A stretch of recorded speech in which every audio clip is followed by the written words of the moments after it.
লেংরা আতুর কানা খোরা হইলে পরে ছেলে দোলা যাইরা তবু মায়ের টান দিয়া লয় কোলে পুত্র যদি কুপুত্র হয় মায়ে নাহি ঠেলে হাজার দোষ রাখিয়া গোপন সন্তানের পালে কবি শাহ আলম ভেবে বলে জান্নাত মায়ের চরম তলে রে তোরা দেখ বুখারী হাদিস খুলে করছেন নবী ঘোষণা দুঃখের দরদি আমার জনম দুঃখী মা মাগো গর্ভধারিণী মা জনম দুঃখিনী মা দুঃখের দরদি আমার জনম দুঃখী মা বন্ধুরে কালো হোক সে বর্ণ হোক ফর্সা হোক উজ্জ্বল বর্ণ হোক মার কাছে সন্তান চাঁদের চাইতো দামি কথা কোন ঠিক কিনা এই জন্য বাবাজিরা আমার কোনদিন কোন মানুষকে নিয়ে ক্রিটিসাইজ করবেন না কোনদিন কোন মানুষকে নিয়ে বদনাম করবেন না গীবত করবেন না কেননা হাদিস শরীফে আমার রাসূল বলেছেন আল গীবাতু আশাদ্দু মিনাজ জিনা কোন মানুষ সম্পর্কে ধারণা না রেখে গীবত করা জিনার চেয়ে খারাপ কাজ জিনার চেয়ে খারাপ কাজ হলো গীবত করা পরনিন্দা করা এই জন্য বাবাজিরা আমার কোন মানুষকে না যায় না কোন মানুষ সম্পর্কে ধারণা না রাখা তার সম্পর্কে মন্তব্য করা যাবে না নির্ভরযোগ্য কারণ থাকতে হবে অকাট্য প্রমাণ থাকতে হবে তারপরে কোন মানুষ সম্পর্কে তহমত দিতে হবে কারণ কোন মানুষ অসাধারণ সাধারণ নয় প্রত্যেকটা মানুষ অসাধারণ কথা বলেন ঠিক কিনা আর কালো হইয়া যদি লোকটা দুনিয়াতে আসে তাই বলে তাকে নিকৃষ্ট মনে করবেন না নবীর সাহাবীর মধ্যে সবচাইতে কালো ছিলেন হযরতে বেলাল হাবশী রাদিয়াল্লাহু তাআলা আনহু এই আলোচনা আপনারা বহুবার শুনেছেন বেলাল হাবশী সাহাবীদের মধ্যে সবচাইতে কালো ছিলেন কিন্তু যার সিনার মধ্যে ইশকে মুস্তাফার প্রেম থাকার কারণে হুব্বে মুস্তাফার প্রেম থাকার কারণে আমার নবী বলেছিলেন বেলাল তুমি আমি নবীর আগে জান্নাতে কদম রাখবা এত কালো ছিলেন সাহাবীদের মধ্যে আর কোন কালো সাহাবী এত ছিলেন না হযরতে বেলাল রাদিয়াল্লাহু তাআলা আনহু খুব কালো ছিলেন কিন্তু যার অন্তর ছিল নূরের আলোয় আলো কষ্ট হইতেছে আমার নবী ডাক দিলেন বেলাল তুমি তো আমার আগে জান্নাতে কদম রাখবা এটা শোনার সাথে সাথে হযরতে বেলাল টপ টপ করে চোখের পানি ছেড়ে কান্না করে তিনি কাঁপতে শুরু করলেন বেলাল হাবশী ভাবলেন নিশ্চয়ই আমি মনে হয় বড় ধরনের কোন অন্যায় করে ফেলছি তিনি কাঁপতে শুরু করলেন আমার রাসূল বললেন বেলাল তুমি কাঁপো কেন বেলাল হাবশী ডাক দিয়ে কই নবী গো নিশ্চয় আমি বড় ধরনের কোন অন্যায় মনে হয় করে ফেলেছি নাইলে আপনি দুজাহানের সরদার আপনার আগে আমি বেলাল কেমনে জান্নাতে কদম রাখবো আমার রাসূল ডাক দিয়ে কই বেলাল এই কারণে তুমি আমার আগে জান্নাতে কদম রাখবা হাসরের ময়দানে আমার আল্লাহ আমি রাসূলকে বহন করার জন্য একটা জান্নাতি সওয়ারি পাঠাবে এই বাহনটার সামনে একটা শিকল থাকবে বেলাল রে ওই শিকলটা টানার জন্য আমার আল্লাহ যাকে মনোনীত করবেন ওই ব্যক্তিটাই হলো তুমি বেলাল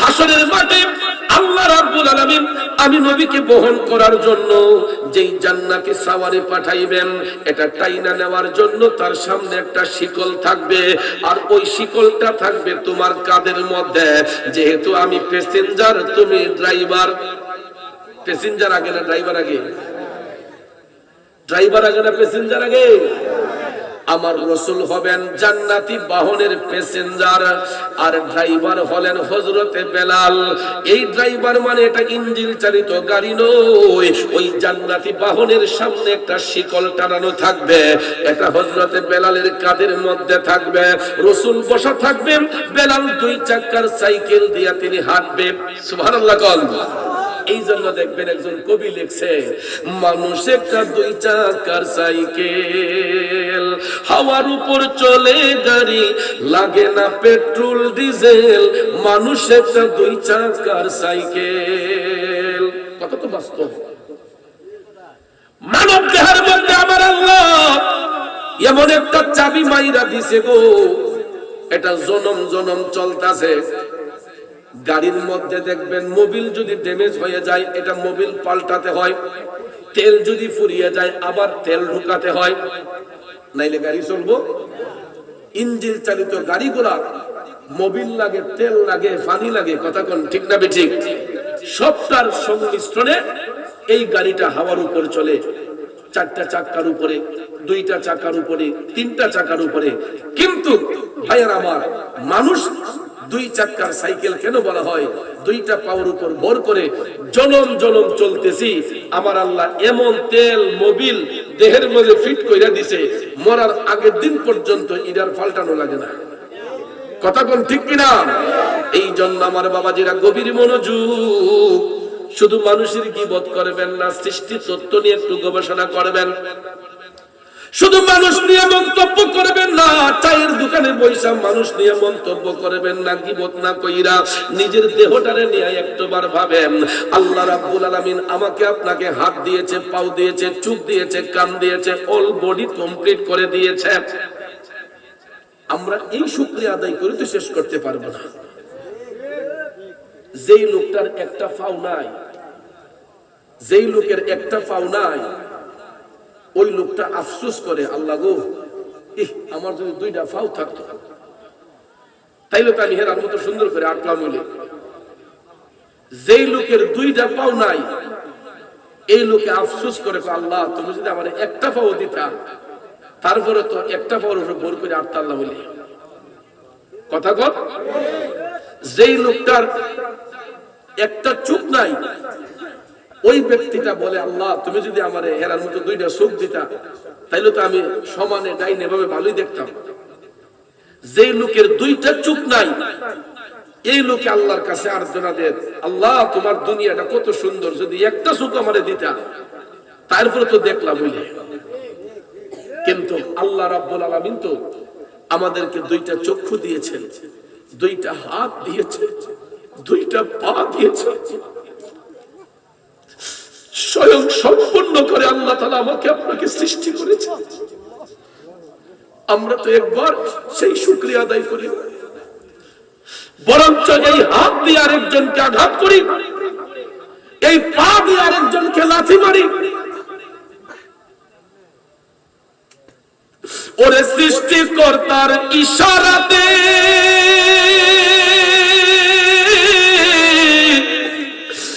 যেতে হবে মাটির নিচেতে,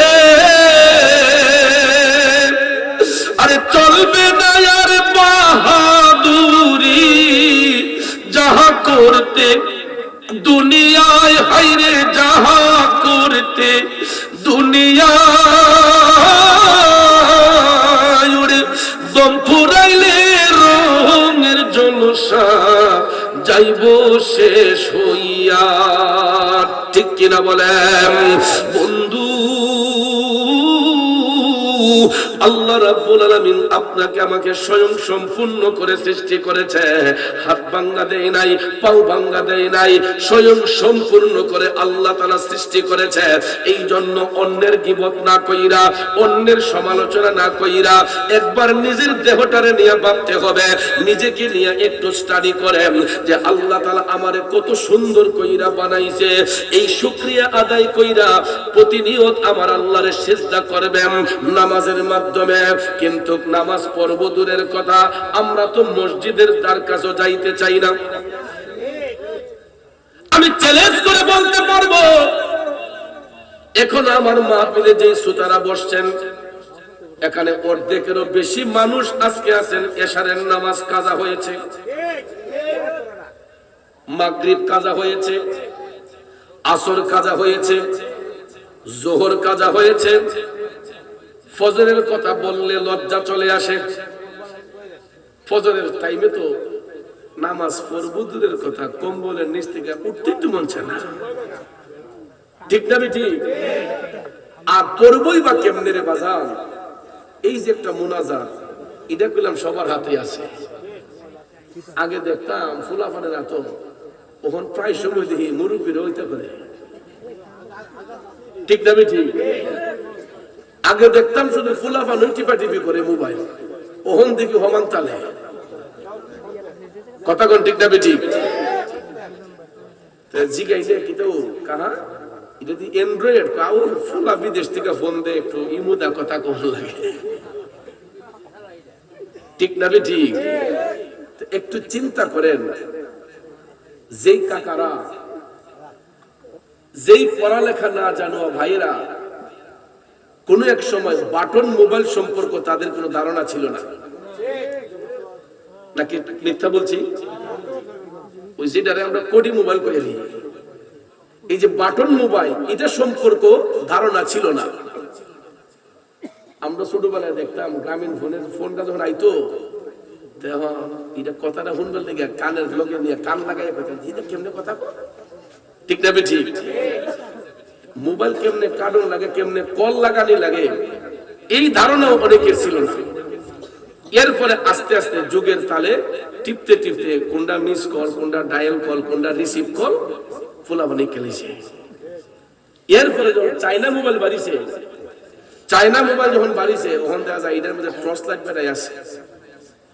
এরপরে আগে যে টেপ রেকর্ডার ফটো লইয়া ওয়াকম্যান কানো লইয়া ঘুরতো, ইতাও নাই। ওখান দেখা যায় এই চাইনা সেটের মাঝে বামবামি করে। ঠিক না ঠিক?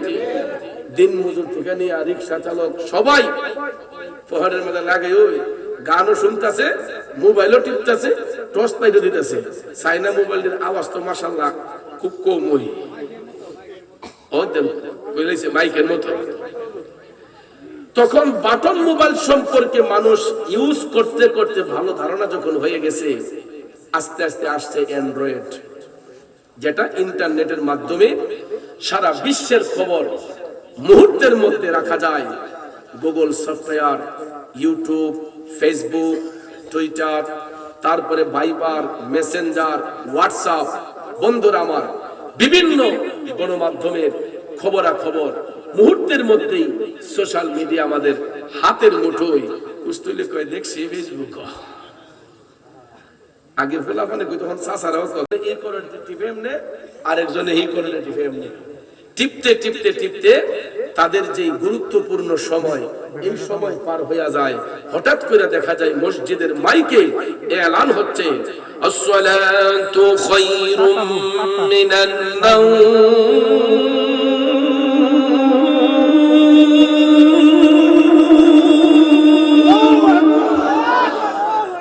মুয়াজ্জিন সাহেব কারো বাপ দাদার নাম ধরে গালি দিয়েছে?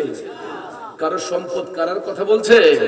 মুয়াজ্জিন সাহেব বলেছে আসসালাতু খায়রুম মিনান নাওম, ঘুম থেকে নামাজ ভালো, ঘুম থেকে নামাজ ভালো। ওই মুহূর্তে দেখবেন দুইজনে যে হারারা টিপছে মোবাইল দি, ফুলাফানে টিপছে, ওই টাইমে দেখবেন হাত থেকে মোবাইলটা এমনি টুস করে পড়ে যায়। তখন দেখবেন এমন একটা মজার ঘুম চোখের মধ্যে লাগে, আর লাগবেই না কিভাবে? ইসলামের চির শত্রু শয়তান আমাদের 32টা রোগে রোগে ঘুরতেছে। ঠিক না ঠিক? আমাদের সাহা রোগে রোগে ঘুরতেছে। এই শয়তান আমাদেরকে নেক আমল থেকে দূরে সরানোর জন্য তা তো প্রতিনিয়ত লাগিয়ে রয়েছে। সারা রাত আমাদেরকে ডিস্টার্ব করে, যাতে আমরা না ঘুমাই, আমরা সজাগ রাখেনিও। কিন্তু দেখেন এশারের নামাজ পড়া মুমিন বান্দা যতক্ষণ ঘুমে থাকে, আমার রাসূল বলছেন রহমতের ফেরেশতা ওই ব্যক্তির শিয়রে দাঁড়াইয়া আল্লাহর জিকির করে। এশারের নামাজ পড়ে মুমিন ব্যক্তি যতক্ষণ ঘুমে থাকবে, ফজরের আগ পর্যন্ত রহমতের ফেরেশতারা ওই ব্যক্তির শিয়রে দাঁড়াইয়া সারা রাত আল্লাহর কাছে জিকির করে। ওই ফেরেশতারা ডিউটি করে, তাদের ছুটি হয় কখন? যখন আসসালাতু খায়রুম মিনান নাওম বলা হয়, তখন আল্লাহ তাআলা ওই ফেরেশতাদেরকে ছুটি প্রদান করে। আর ওই ফেরেশতারা যখন তাদের পালক ঝাড়া দিয়ে যখন যায়, তখন তাদের পালকের ঝাড়ায় গোটা পৃথিবীটা শীতল হয়ে যায়। আপনারা দেখবেন ফজরের পরে যে সময়টা, ফজরের টাইমে গায়ের মধ্যে একটা শীতল হাওয়া লাগে না?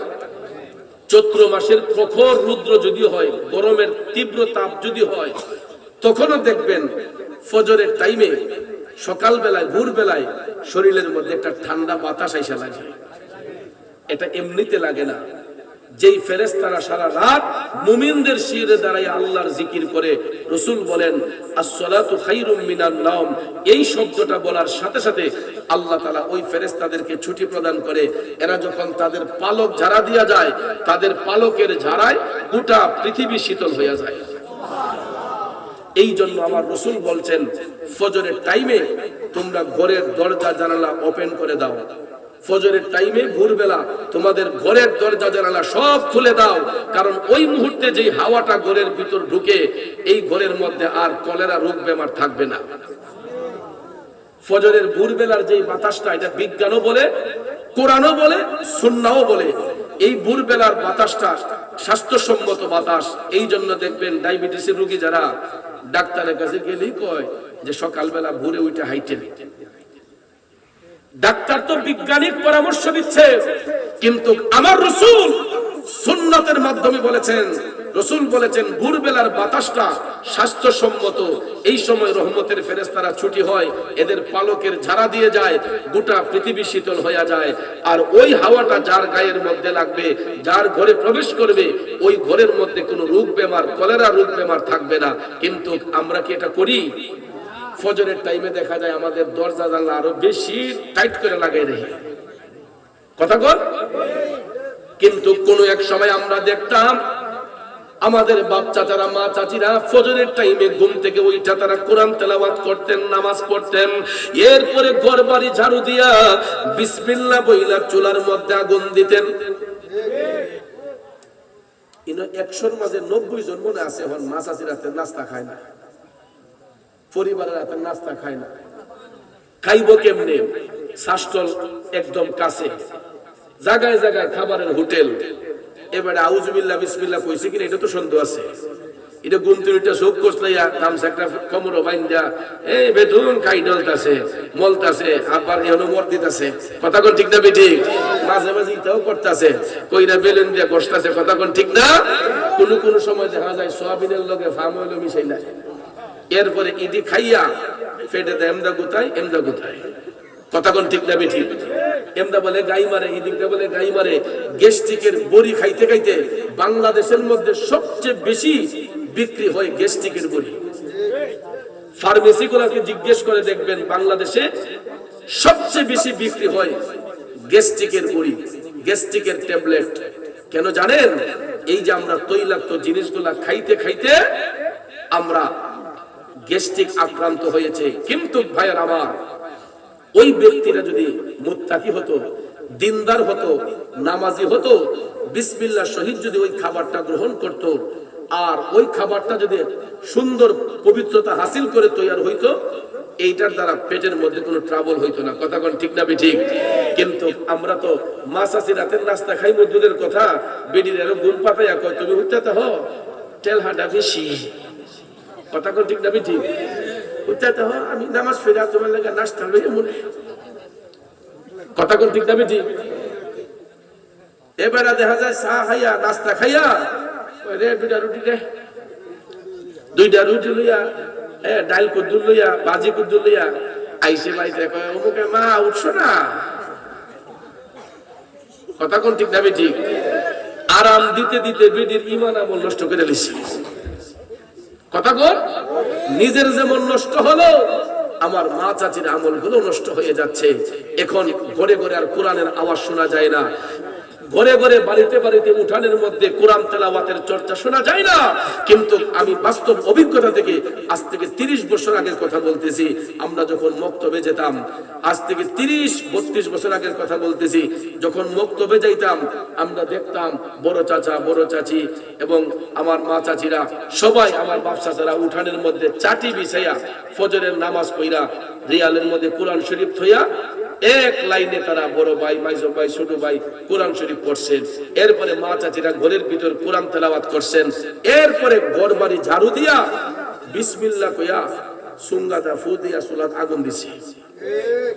এই খাবার খাইয়া, এই নাস্তা পানি খাইয়া বাপ চাচারা কেউ অফিস আদালতে গেছে, কেউ ক্ষেত খামারও গেছে, ব্যবসার মধ্যে গেছে, ওই খাবার খাইলে পরে গ্যাস্ট্রিকে জ্বালাইছে না, কারণ এটা তো হালাল পন্থায় তৈরি হয়েছে, বিসমিল্লাহ শহীদ তৈরি হয়েছে, হালাল ভাবে এটা তৈরি হয়েছে। এই খাবার খাইলে কোনোদিন পেটে ট্রাবল হওয়ার কথা নয় এবং ভয় নাই। আগের মানুষের কি অত গ্যাস্ট্রিক আছিল? এত গ্যাস্ট্রিকের বড়ি খাইতে হয় নাই, এত রোগ বেমারও তাদের আসে নাই। না আসার কারণ হলো তাদের ঈমানটা তাজা ছিল, তাদের আমলটা মজবুত ছিল। আর যুগ যত ডেভেলপ হচ্ছে আমাদের ঈমান আমলের জোর কমে যাইতেছে। আগে তো মাসাজিরা সুঙ্গা দা ফুল দিয়ে আগুন ধরাইতো, আর ওখানে আর সুঙ্গা লাগে না, ম্যাচ লাইটও লাগে না, গ্যাস লাইটও লাগে না, টিপ মারলে আগুন ফাল ধরতে যায় না। মিথ্যা বললাম? গ্যাসের চুলা আনলে কয় ওটু চুলা আনিস, ওটু চুলা আউযুবিল্লাহ নাই বিসমিল্লাহ, টিপ মারলে আগুন ফাল ধরতে যায় না। কথা কোন ঠিক না ঠিক? আমার বাবাজিরা, যুগ যত ডেভেলপ হচ্ছে আমাদের ঈমান আমলও তো ডেভেলপ হওয়া দরকার ছিল। কিন্তু দেখা যায় এমন একটা ফিতনার যুগে আমরা আসছি গো, আমরা জানের মধ্যে আরাম দিতে দিতে আর রূপ জইতো না হইতো না কোন ইহান কিগা বিদগর বাজারে যাইবো, এই আইটা যাইতো জানে বলে কোলায় না, ওটু ডান্ডি। আর যদি হাইটটা যাইতো ব্লাড সার্কুলেশনটা ঠিক থাকতো, শরীরের ব্লাড সার্কুলেশন ঠিক থাকতো, কিন্তু গড়টা থেকে বাইরে ওটু ডানোস না, কারণ ফটো পয়সা যেমন আছে গাড়িও তো আছে, ঠিক না বেটি? আর আমরা দেশের ড্রাইভারও তো মাশাআল্লাহ গুরুত মাইরো একটা মুসলমানের রোডে লামাত। কথা কন? আরে বাপ রে, ইডির বই লেখে আর হেরা নিজের নিজে মনে করে একজন বিমানের পাইলট মনে করে। কথা কন? আমরা বাড়াইতে প্রাইভেট কার দৌড়াই মাঝে মাঝে, অনেক সিফার রাস্তা গেলে আছে না, একটু বেল দিলে সাইড দেওয়ার লেগে গাড়টার এমনি সাই বেয়া করে সাই সাইয়ে কি করে এমনি একটা কেরাটি মারে। অন মাইরত তো কি করে জানেন নি, গাড়ির মধ্যে দাগ লাগাই দেয়, দাগ লাগাই দিলে পরে গাড়ি থামাই যদি কই ভাই এটা কি করলেন, গরিব মানুষ বুঝছি না। এক কথা কই গরিব মানুষ বুঝছে না। স্যার যেন যদি ধরে শহরের ভিতরে হুজুর গরিব মানুষ কি করবেন আপনারা, তা আল্লাহ দিব, এমনি পেলাম ক্ষতি করে লিছে, আল্লাহ বলে দিব। এই জন্য চালক যারা আপনারা যতক্ষণ স্ট্যান্ডিং এ বসবেন, এটা রিজিকের তালাশ, এটার স্ট্যান্ডিং এর মধ্যে আপনার বিবি বাচ্চার রিজিক। কথা কোন ঠিক না ঠিক? এই এটাকে আপনি কর্মটারে ইবাদত মনে করতে হবে। আপনি যদি যেমন তেমন চলেন, আপনার দেহটা যদি ড্যামেজ হয়ে যায়, জীবনটা যদি ঝুঁকির মধ্যে চলে যায়, আপনি কি চিন্তা করেছেন একবার এটার সাথে কয়টা প্রাণ জড়িত? আপনার বিবি, আপনার বাচ্চা, আপনার মা বাবা। এই জন্য চালক ভাইরা যারা আছেন, বিশেষ করে সিএনজি চালক, অটো চালক ভাইয়েরা, রিক্সা চালক ভাইয়েরা, আপনারা সব সময় নিজেকে সেফ রাখবেন, সতর্ক রাখা সুন্দরভাবে রাস্তা চলাচল করবেন। ৫ ওয়াক্ত নামাজ পড়ে যতক্ষণ আপনি এটার স্টিয়ারিং এ ধরে রাখবেন, ততক্ষণ পর্যন্ত আপনার আমলে নেক আমল বলে গণ্য হবে, এটা ইবাদত বলে গণ্য হবে যদি কর্মটাকে আপনি ইবাদত মনে করেন। আর যদি মনে করেন যে চিটারি বাটফারি কইরা যাই, তাইলে এটা কখনো ইবাদত হবে না। কথাটা কি বুঝতে পারছেন? যাক, আমি যেই কথাটা বলতেছিলাম, কথায় কথা লম্বা হয়ে যায়। আগেকার যুগের মা চাচিরা, বাপ চাচারা ফজরের নামাজ পড়েছেন, কোরআন তেলাওয়াত করেছেন, ঘরবাড়ি ঝাড়ু দিয়া বিসমিল্লাহ বলে চুলার মধ্যে আগুন দিয়েছেন, ওই খাবারটাও খাইতে সুস্বাদু হয়েছে। কিন্তু এখন বাজারের দোকানের জিনিসগুলা খাইতে খাইতে, অতিরিক্ত তৈলাক্ত জিনিস খাইতে খাইতে দেখবেন পেটের মধ্যে ঘেঁষে আক্রান্ত হয়, বিভিন্ন রোগ বেমারে আক্রান্ত হয়। আর এখন বর্তমানের যুগে মানুষ নামাজের দিকে ধাবিত হয় না।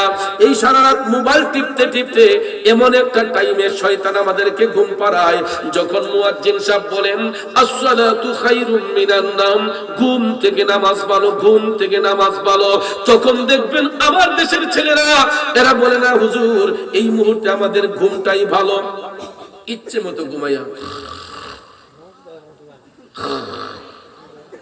বাসি কি এখন বাসি ডাকতে ডাকতে সে একবারে বাসি ধুমধুমি করে। সকালবেলা জিগাইলে কাউ রাত্রে যে কত মোবাইল টিপছিনি, চোখ যে লাগছে আজান কেমন হয়েছে কইতে পারি না। ঠিক না বে ঠিক? ঠিক না বে ঠিক? বাবাজিরা আমার, আপনাদের পায়ে হাত ধরে জানতে চাই, এই যে ফজরের নামাজটা কাজা করে আমি ঘুমাইলাম, ঘুমের ঘরে আমার আপনার মরণ হতে পারে কি পারে না? পৃথিবীর ইতিহাসে এমন ঘটনা আছে নিরে বাজান, ঘুমের ঘরে মরণ হতে পারে কি পারে না? এই জন্য কবি বলেছেন, কেমন করে ঘুমাও তুমি, কেমন করে ঘুমাও তুমি, ফজর করে কাজা, এমন তো হতে পারে জোহরে জানাজা। ঠিক না বেঠিক? ঘুমাইছেন সুস্থ শরীর নিয়া, কিন্তু দেখা যায় আপনার পরিচয় হইছে লাশ বইলা। কথা বলেন ঠিক কিনা? ঘুমাইলাম সুস্থ শরীর নিয়া, ভাইয়ের আমার উঠার আগেই দেখা যায় ওই ব্যক্তি জন্মের ঘুম ঘুমাইয়া গেছে, লাশ হয়ে গেছে, ফজরের নামাজ কাজা করেছে, জোহরে জানাজার সময় এসেছে। এই জন্য ভাইয়ের আমার এখনো সময় আছে, ইত্তাকুল্লাহ, আল্লাহকে ভয় করতে হবে, 5 ওয়াক্ত নামাজ পড়তে হবে। ঠিক কিনা বলেন? হযরতে বেলাল হাবশী কাঁপতে শুরু করলেন, নবী গো, নিশ্চয়ই আমি মনে হয় বড় ধরনের কোনো অন্যায় করে ফেলেছি, নাইলে আপনি দুজাহানের সরদার, আপনার আগে আমি কেমনে জান্নাতে কদম রাখি? আমার রাসূল বলে, বেলাল রে, এই কারণে তুমি জান্নাতে আগে কদম রাখবা, হাসরের ময়দানে আল্লাহ তাআলা আমি নবীর জন্য যেই সাওয়ারি পাঠাইব, এই সাওয়ারিটা থাকবে তোমার কাঁধের মধ্যে। কাজেই তুমি যখন এই সাওয়ারি, এই শিকল যখন কাঁধে নিয়ে হাঁটতে থাকবা, জান্নাতের দরজা যখন খোলা হবে, অবশ্যই তুমি বেলালের কদমটা আগে জান্নাতে পড়বে। ঠিক না বেঠিক? আরো জোরে কোন ঠিক না বেঠিক? বেলাল হাবশী যেহেতু আগে থাকবেন শিকল টানার জন্য, অবশ্যই জান্নাতের দরজা খোলার পরে বেলাল হাবশীর কদমটা আগে পড়বে। এই জন্য আমার রাসূল বলেছেন, বেলাল তুমি আমি নবীর আগে জান্নাতে কদম রাখবা। নবীর কথা সত্য না মিথ্যা? জোরে কোন সত্য না মিথ্যা? এই জন্য আমার বাবাজিরা, কালো হোক, শ্যামবর্ণ হোক, ফর্সা হোক, উজ্জ্বল হোক, কোনোদিন কোনো মানুষকে নিয়ে ক্রিটিসাইজ করবেন না, মন্তব্য করবেন না। কারণ ওই কালো ব্যক্তিটার অন্তর যদি সুন্দর হয়, কালো ব্যক্তিটার আত্মা যদি শুদ্ধ হয়, ওই কালো মানুষটারও বান্দা থেকে আমার আল্লাহ বন্ধুরূপে গ্রহণ করতে পারে। আমরা তো লেবাসদারি মানুষ, লেবাস লাগাইয়া আমরা দেখবেন কিছু কিছু মজ্জুব পাগল আছে, এদেরকে নিন্দা করি। আর আমরা তলে তলে নামাজ পড়া, সুদ খাই, ঘুষ খাই, সিটারি, বাটফারি যা আছে ওগুলো তুই করি। আর মজনুন পাগল যারা, এরা দুনিয়াটারে লাথি মাইরা, এরা ফেরারি হইয়া আল্লাহরে পাওয়ার লেগে ঘুরে। একটু আগে কথাটা বলে আসছি, কিশোরগঞ্জের একটা মসজিদের নাম আছে পাগলা মসজিদ, আসেনি বাজার? এই মসজিদে নামাজ পড়ার জন্য বিভিন্ন জেলা উপজেলা থেকে মানুষ যায়, পাগলার মাজার জিয়ারত করতো আর পাগলার মসজিদে গিয়া নামাজ আদায় করতো। মসজিদ কার ঘর? বানাইছে পাগলা। বানাইছে কে? পাগলা। এই জায়গার মাঝে মসজিদ বানাইয়া পাগলা তো চলে গেছে, তো এলাকার মানুষে কইতো, তে কেন মসজিদ বানাইছে, নামাজ পড়ে না? তে নামাজ পড়ে না, মসজিদ বানাইছে।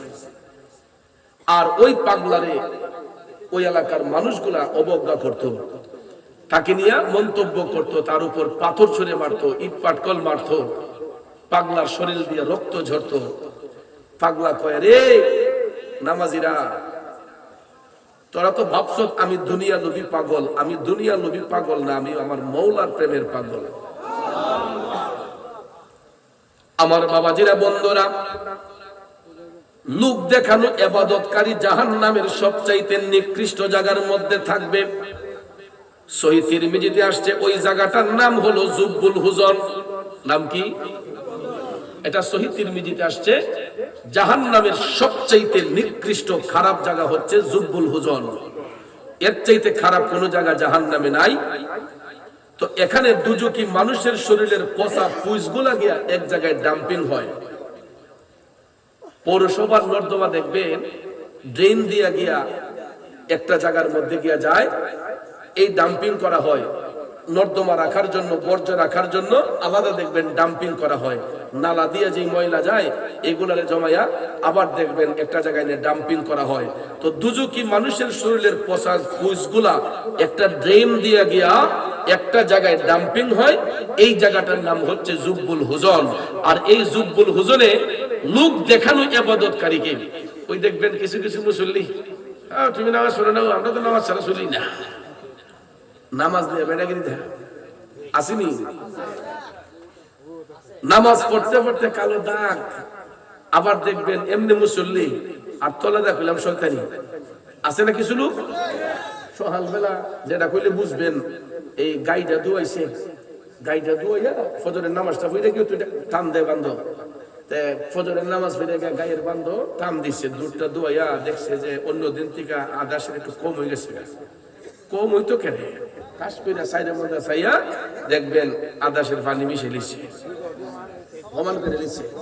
এর ফলে দেখবেন কেমন মুসল্লি হাজির রুমালটা মাথা দিয়া রাস্তা দিয়া শীতের দিনে কুরকুরি আবার দিলালিয়া সুবহানাল্লাহ আলহামদুলিল্লাহ আসেনি মিয়া। মানুষ তো মনে করে বাপ ত্রিবেলা নামাজ ফিরা গাইটা ধুয়েছে, দুধটা মনে টাটকা হইব, কথা কোন ঠিক না। এরপরে বাজারও মাঝে মাঝে মিটার লিয়ে জানিও, মিটার লিয়ে যখন যায় গিয়া যখন ফালায় ইয়টা কাটিটা ফালাইলে তুই কোনটা আসল কোনটা বেজাল বুঝে লওয়া যায়। যখন দেখছে যে দুধের মাঝে পানি মিশায় হাজিরও মাল না আরো নবীজির ভালোবাসায় আল্লাহর ওলি হওয়া যায়। আল্লাহুম্মা সাল্লি আলা মাশাআল্লাহ আদনা বিয়ানা মাওলানা। আমার যুবক বন্ধুরা, বাবাজিরা, যেই কথাটা আপনাদের কাছে বলতে চেয়েছিলাম, কোন মানুষ নিয়ে কখনো হিংসা করতে নাই, মানুষকে কখনো নিন্দা করতে নাই। কারণ মানুষের দিলের মধ্যে আঘাত দিয়া যতই নামাজ বন্দেগী করেন না কেন সব বিফলে চলে যাবে। এই জন্য যারা বান্দা থেকে আল্লাহর বন্ধু হয় এরা কোনোদিন কোনো মানুষের ক্ষতি করে না। আল্লাহর ওলি যারা হয় এরা কোনোদিন মানুষের ক্ষতি করে যায় না, কোনোদিন মানুষের হক নষ্ট করে না, কাউরে ওজনের মধ্যে কম দেয় না। বরঞ্চ দুনিয়ার নবী মানুষগুলা যখন ঘুমের ঘরে থাকে গো, ওই মুহূর্তে আল্লাহর প্রেমের পাগল গুলা মুমিন বান্দা গুলা জাগ্রত হইয়া চোখের পানিগুলা ছেড়ে দিয়া এরা তাহাজ্জুদের নামাজ পড়ে, এরা আল্লাহর জিকিরে ফানা হয়। গফুরুর রহিম নাম তোমার আল্লাহ, আল্লাহ আল্লাহ রহমানুর রহিম, হু আল্লাহ। এই নাম ধরে ধরে আল্লাহর ওলিগণ জিকির করতেন, এই নাম ধরে ধরে মুমিন বান্দাগণ আল্লাহর জিকিরে ফানা হতেন। আর তাদের চোখের পানি যখন জমিনে পড়তো, আল্লাহর রহমতের দরিয়ার মধ্যে ঢেউ খেলতো, তখন আমার আল্লাহর কাছে মায়া হইয়া যাইতো। তখন আল্লাহর ওলিদের চোখের পানির বদৌলতে আমার আল্লাহ তাদেরকে ইলমে লাদুনী দান করতেন, তাদের সিনার মধ্যে আমার আল্লাহ অদৃশ্যের জ্ঞান দান করতেন। আল্লাহু আকবার কোন। এমনই একজন আল্লাহর ওলি যিনি আল্লাহ আল্লাহ জিকিরে মাশগুল ছিলেন।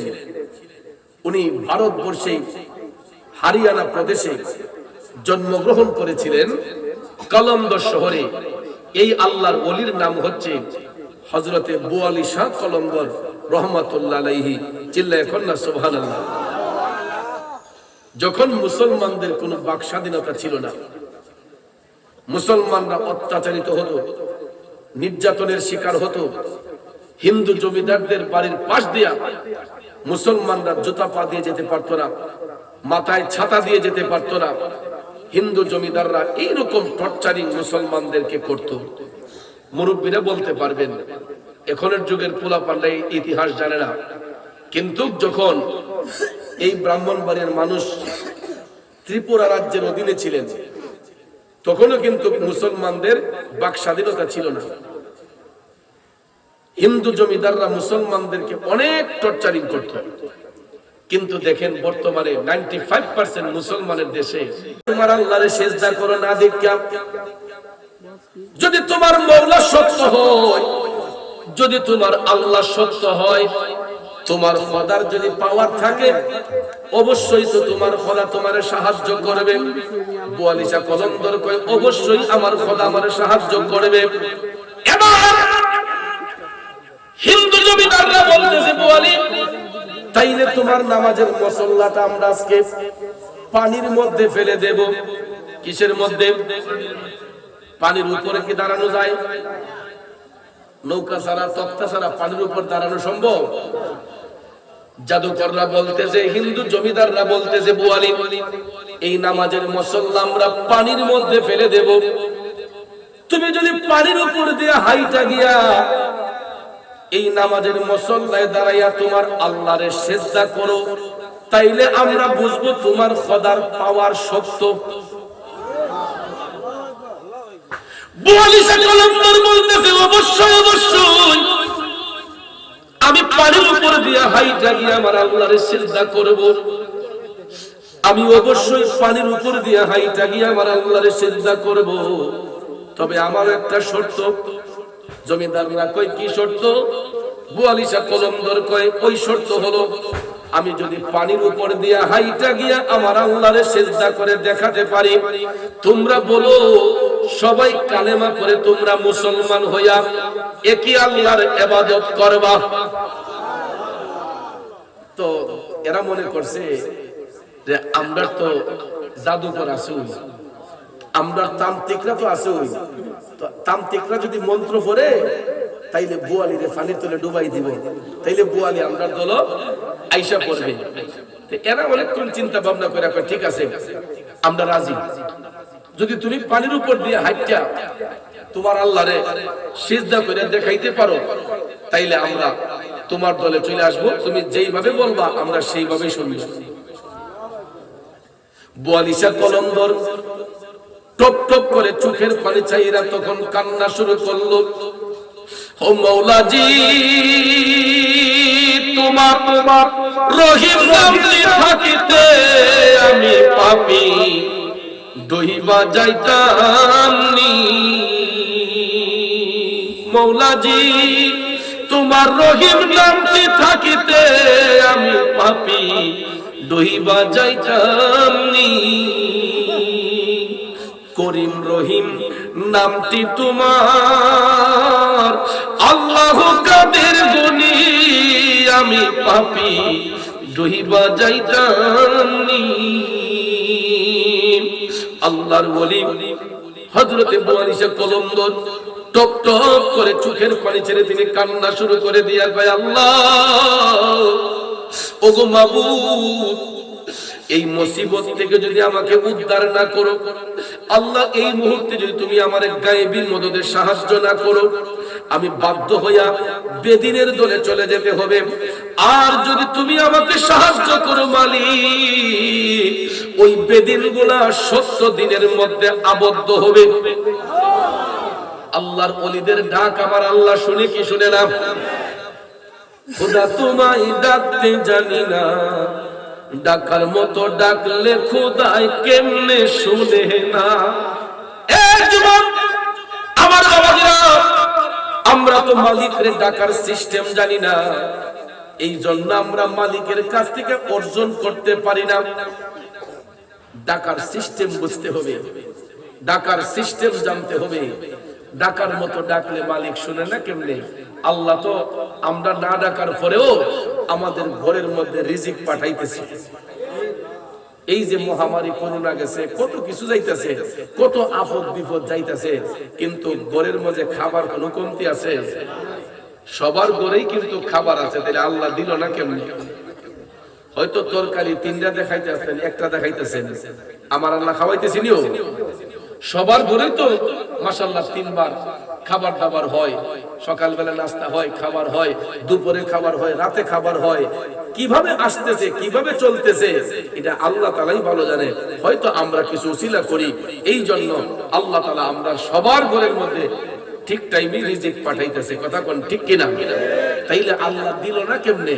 অনেক সময় দেখবেন ফিসাব ধরে দইরা যখন তার 60 রুপে আঘাত করে না ফিরে তার অবস্থা নেই, ঠিক নিউ। তো ওই দিন একটা আসিও উঠে আবার কষ্ট লাগে।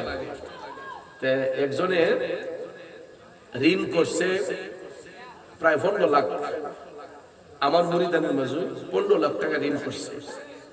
আমি শুনছি আর আরেকজনের কাছ থেকে, এখন ঋণ দিতে পারে না দিকা, পরে তার জায়গা আছে কিছু জায়গা বিক্রি করছে, কইরাও নাকি ঋণ দিতে পারে নাই, অথচ আমি জানি না।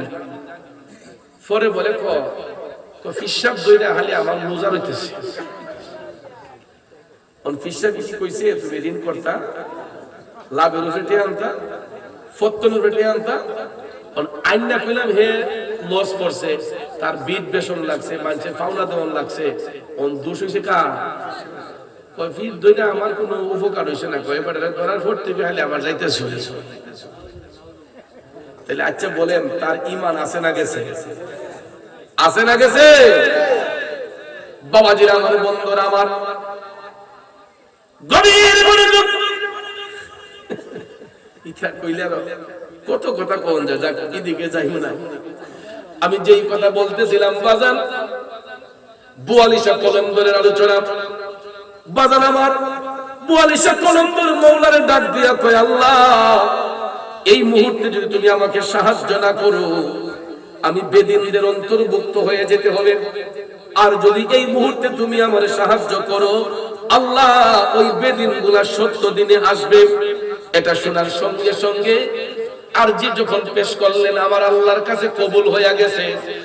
ইমানি জজবা নিয়া, ইমানি সাহস বুকের মধ্যে নিয়া দেখা যায় 42 কলমদর হাইটা হাইটা হাইটা তিনি যখন নদীর কাছে গেলেন, নদীর পারে যাইয়া যখন পানির উপর পা রাখলেন, পাও তো আর নিচের দিকে যায় না।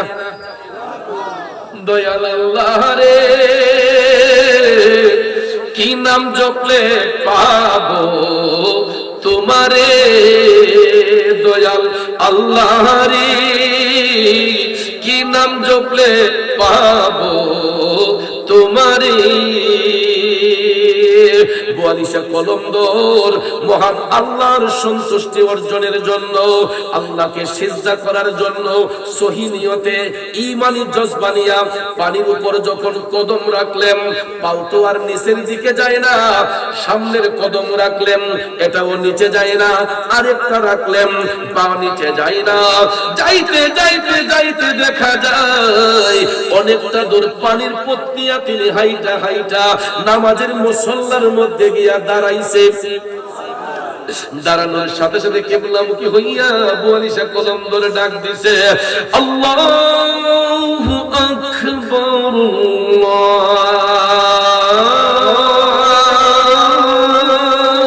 আল্লাহু আকবার।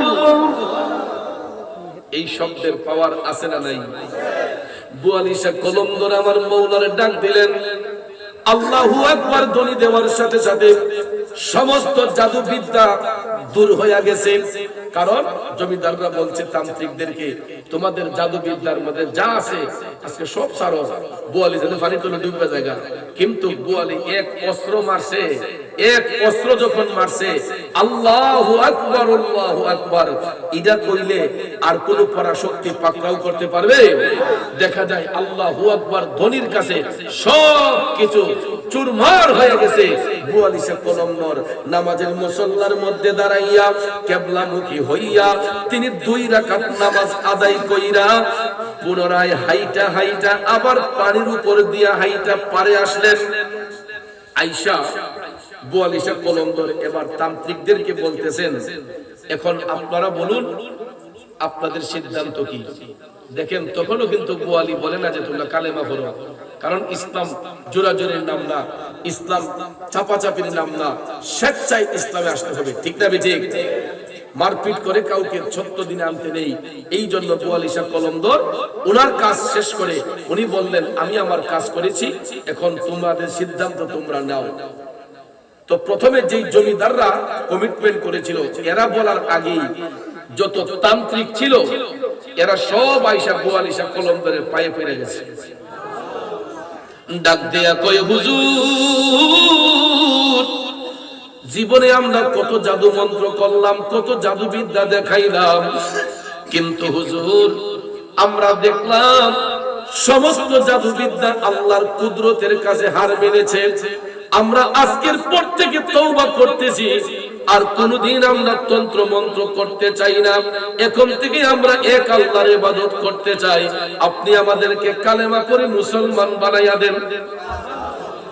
এখন জমিদাররা দেখছে যে যাদেরকে দিয়া পাওয়ার দেখাইতেছে, তান্ত্রিক তন্ত্র মন্ত্রদেরকে দিয়া পাওয়ার দেখায়, কমায়, হেরাই যদি কালেমা বেরালায় তা আমরা শক্তি আর কই, তাইলে তো আমরা হিন্দু থেকে লাভ নাই।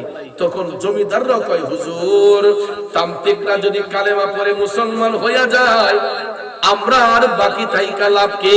আমাদের সবাইকে আপনি কালেমা পড়াইয়া দেন। তখন বুয়ালিশা কলন্দর নূরানি ঈমানি মধুর কালেমা লা ইলাহা ইল্লাল্লাহু মুহাম্মাদুর রাসূলুল্লাহ সাল্লাল্লাহু আলাইহি ওয়াসাল্লাম কালেমা পাঠ করাইলেন। এরা মুসলমান হয়ে গেল। মুসলমান হওয়ার সাথে সাথে যেখানে তারা দেবদেবীর পূজা করত, যেই মন্দিরের মধ্যে দেবদেবীর পূজা করত, এইগুলা দূর করিয়া কয়, হুজুর এখন আমরা এখানে মসজিদ নির্মাণ করব।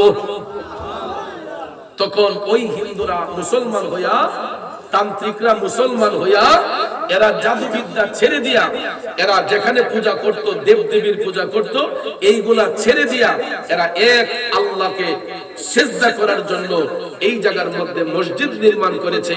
এই হরিয়ানা প্রদেশে এই মসজিদের নাম মসজিদে বুয়ালি। আপনারা এখনো যদি গুগলে সার্চ করেন দেখতে পাবেন পানিপত শহরে আল্লাহর ওলি বুয়ালি শাহ কলন্দরের মাজার। তিনি যেখানে নামাজ পড়েছিলেন সেখানে আমার আল্লাহ একটা শুকনা চোর বাসায় দিয়েছে।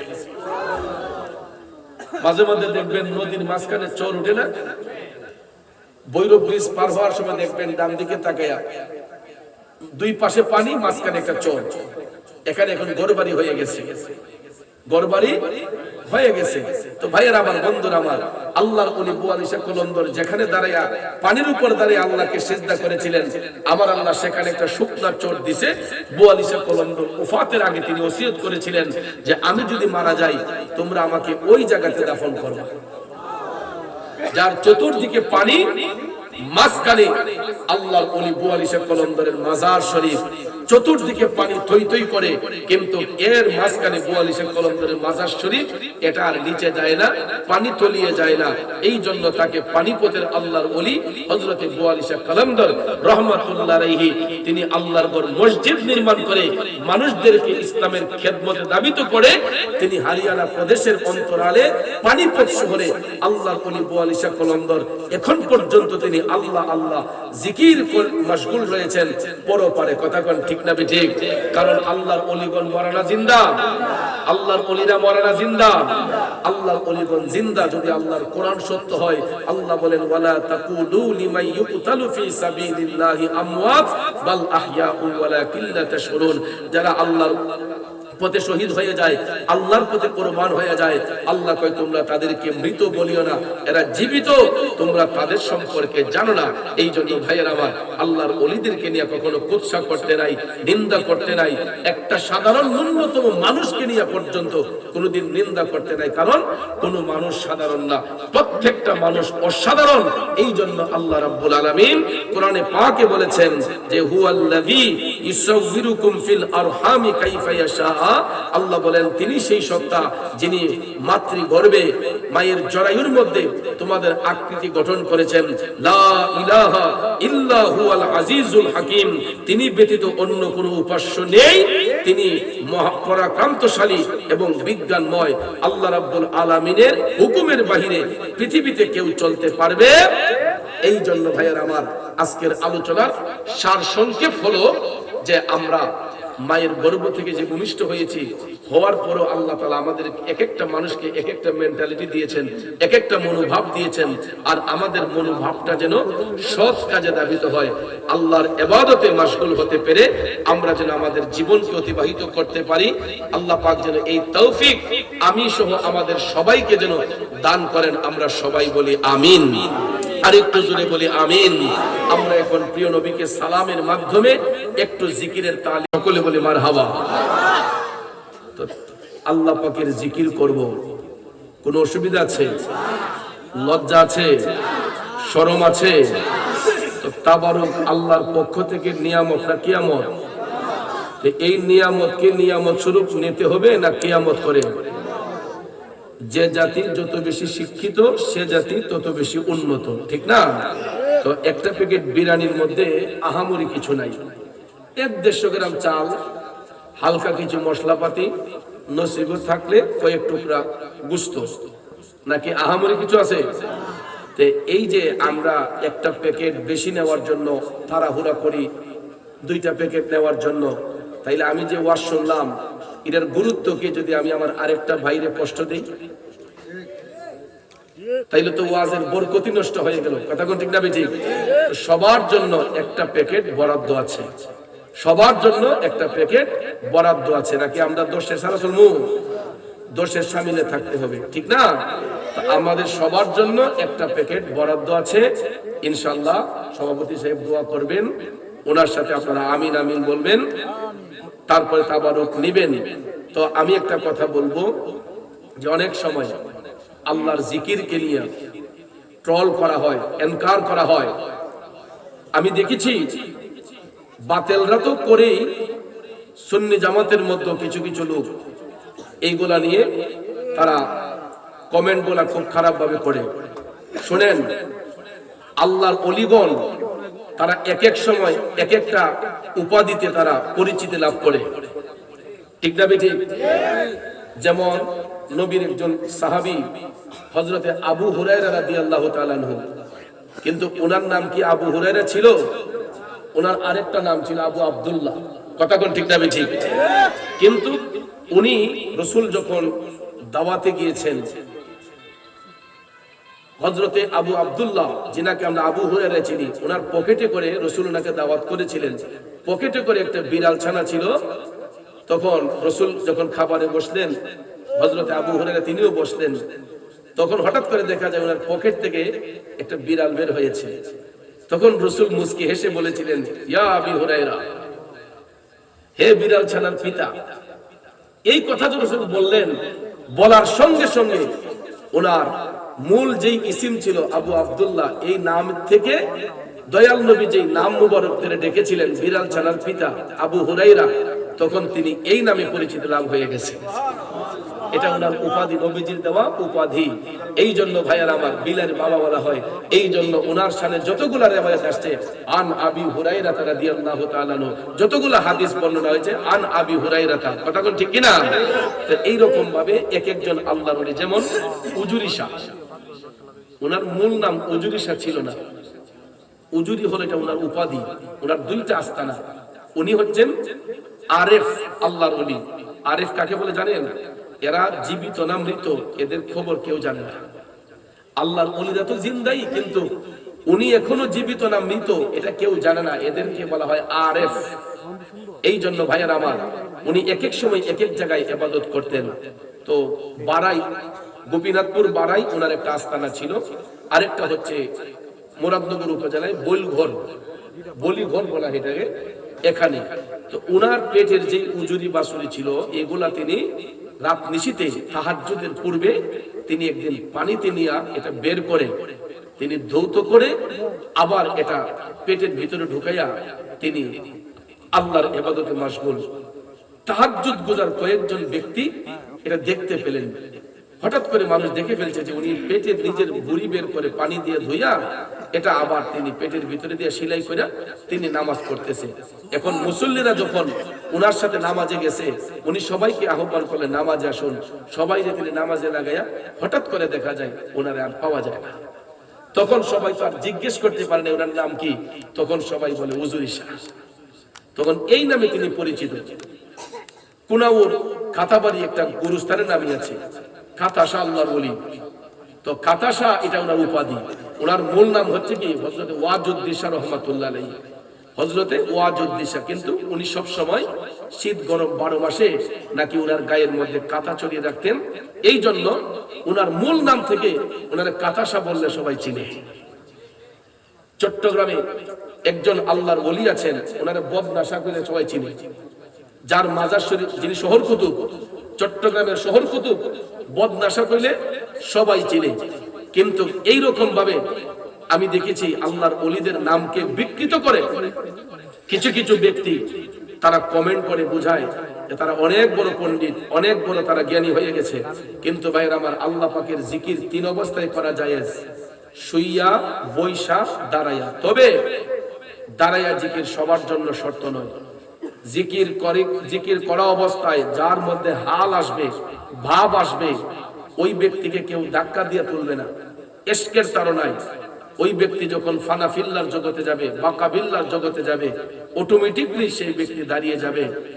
তার গায়ে কাপড় আছে কিনা নাই ওই ব্যক্তি বলতে পারবে না, সে তো মৌলার ধ্যানে চলে গেছে। কথা কোন ঠিক না বেঠিক?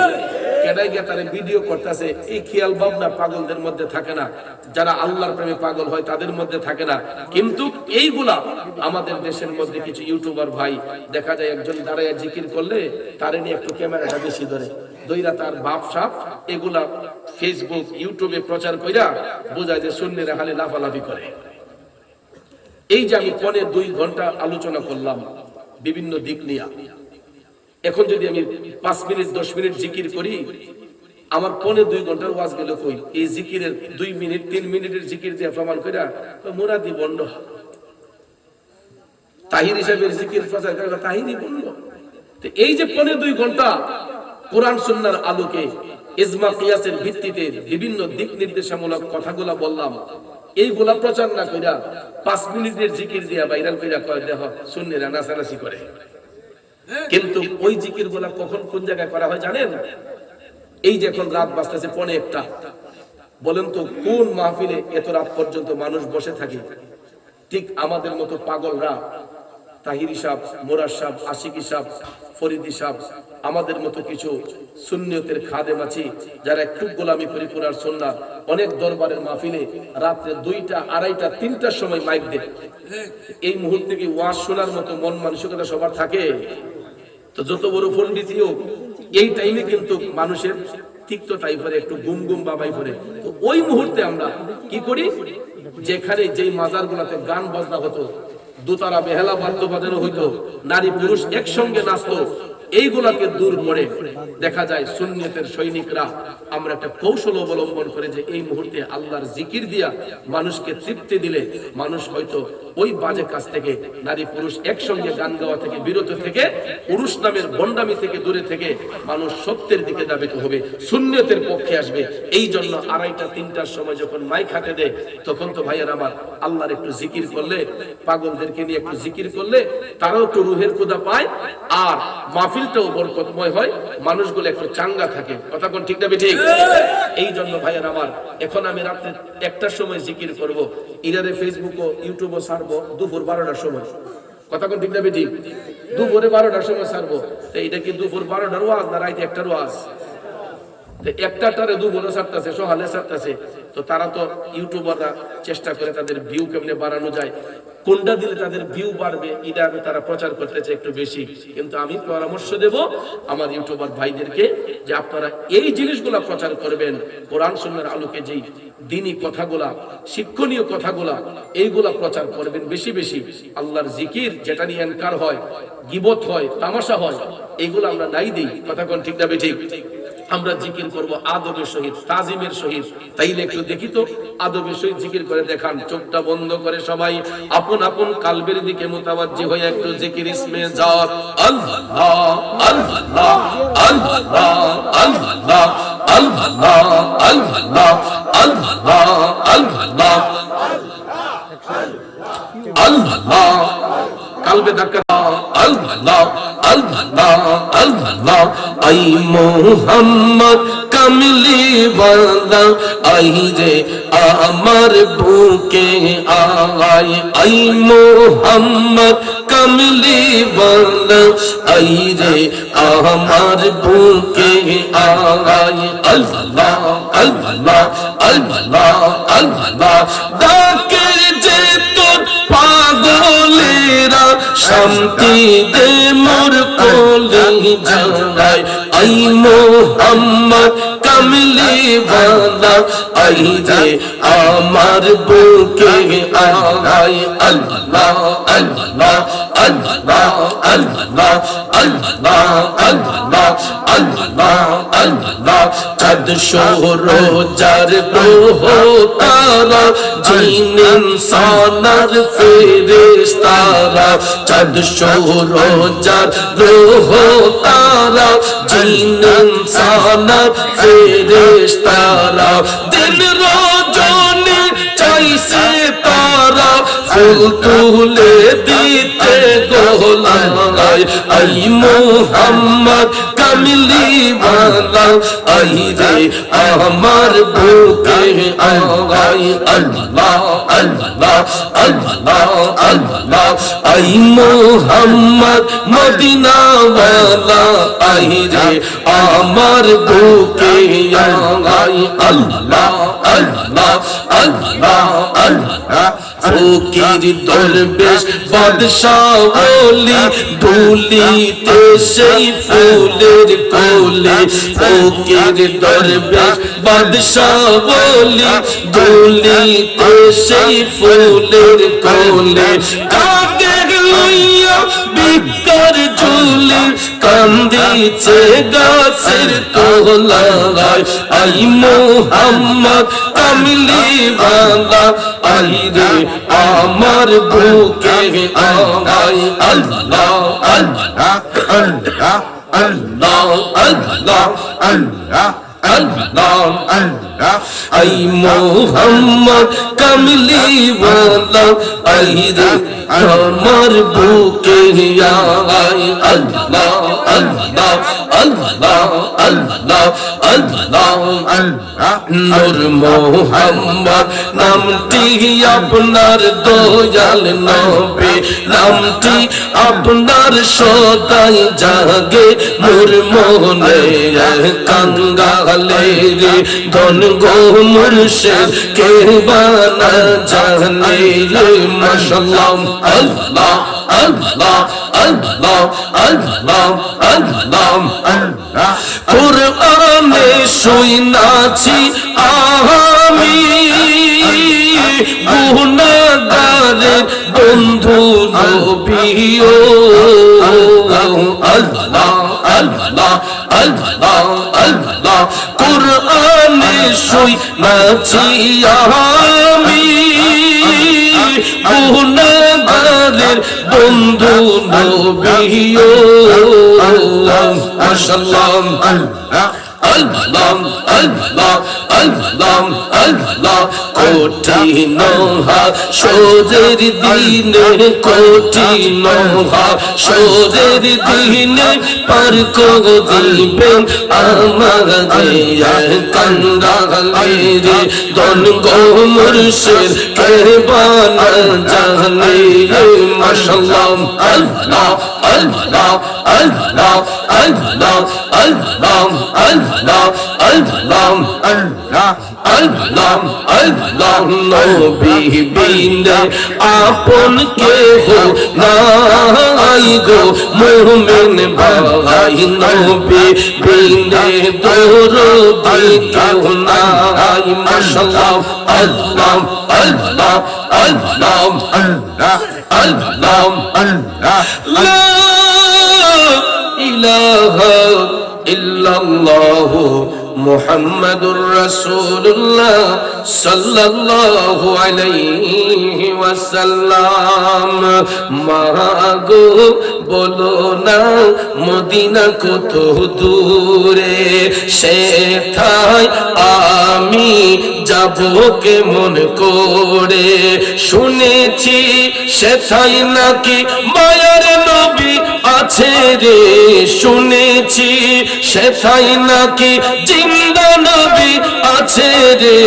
মাগো বলো না মদিনা কত দূরে, মাগো বলো না মদিনা কত।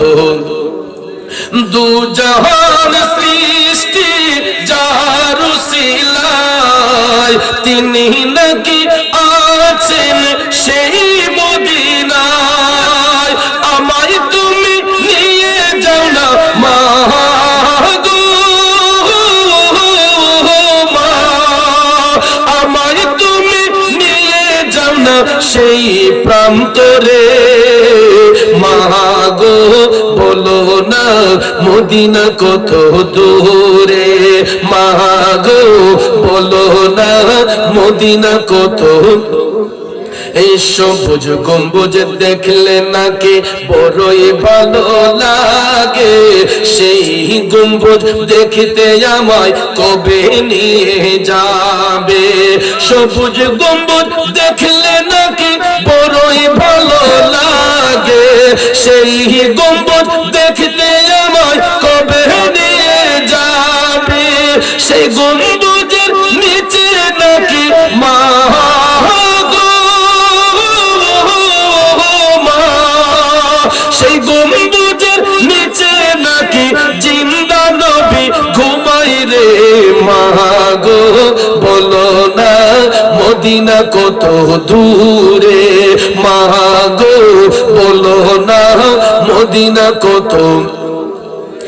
মা গো আমি তোমার কাছে চাই না চকলেট মিষ্টি, তাহার রোজা দেখিতে চাই যার জন্য সব সৃষ্টি। ঠিক কিনা? মা গো আমি তোমার কাছে চাই না চকলেট মিষ্টি, তাহার রোজা দেখিতে চাই যার জন্য সব সৃষ্টি।